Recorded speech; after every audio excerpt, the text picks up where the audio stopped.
Thank you, friend, for joining me today. Thank you so much for your prayers and support for this ministry. Let us continue reading this testimony for the church by Ellen Goldharman White, number 13, 1867. My Father in heaven, wonderful is your grace and mercy. May we experience your spirit of truth today. I pray in the name of your Son, through your Son, Jesus Christ. Amen. Ellen G. White testified, these things had been kept from us so that we could not correct them. It had been carried, as it were, upon the wings of the wind by our professed friends. And we had been astonished to find by investigation and by recent confessions from nearly all the members of this church that someone or more of the false reports had been fully credited by nearly all, and feelings of censure, bitterness, and cruelty had been kindled in the breasts of those professed Christians to almost a flame against us, especially against my feeble husband, who is struggling for life and liberty. Some had had a wicked, crushing spirit and have represented him as wealthy, yet grasping for money. My husband called for a council of brethren to meet with the church before whom matters could be investigated and have false reports met. Brethren from different parts of the state came.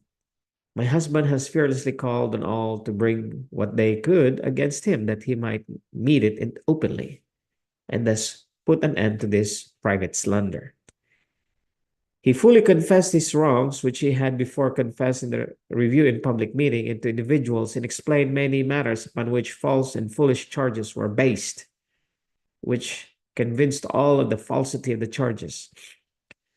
And while looking up matters relative to the real value of our property, to his astonishment and that of all present, we found that it amounted to only 1,500. His horses and carriage and remnants of editions of books and charts, the sale of which for the past year, as stated by the secretary, has not been equal to the interest on the money he owes to the Publishing Association. These books and charts at present cannot be regarded of much value, and certainly not to us in our present condition. When in health, my husband had no time to keep accounts, and during his sickness, his matters were in the hands of others. The inquiry arose, what has become of his property? Had he been defrauded? Had mistakes been made in his accounts? Or had he, in the unsettled condition of his affairs, given to this and that of that good object, not knowing his real ability to give and not knowing how much he gave? As one good result of the investigation, confidence in those who had charge of accounts relative to our matters is unshaken. And there are no good reasons to account for our limited means on the ground of errors in the accounts.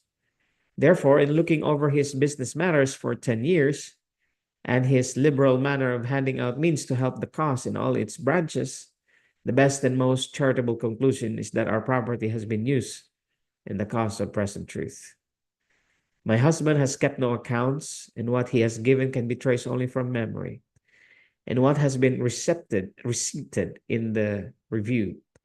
The fact that we are not worth but a little, appearing at this time when my husband has been represented as wealthy and still grasping for more, has been a matter of rejoicing to us, as it is the best refutation of the false charges which threaten our influence and Christian character.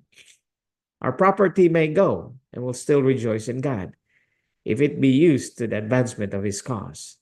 And we have cheerfully spent the best of our days, the best of our strength, and had worn nearly out in the same cause, and feel the infirmities of premature age, and yet we will rejoice. But when our professed brethren represent us as wealthy, worldly, grasping for more, and bleed our character and influence, it is then we feel keenly. Let us enjoy the character and influence we have dearly earned for the past 20 years, which even poverty and a slight hold on health and this mortal life, and we will rejoice, cheerfully give to the cause the little there is left of us. We'll read the next paragraph the next time. May God our Father bless you, and His Son be gracious to you now and forevermore. Amen.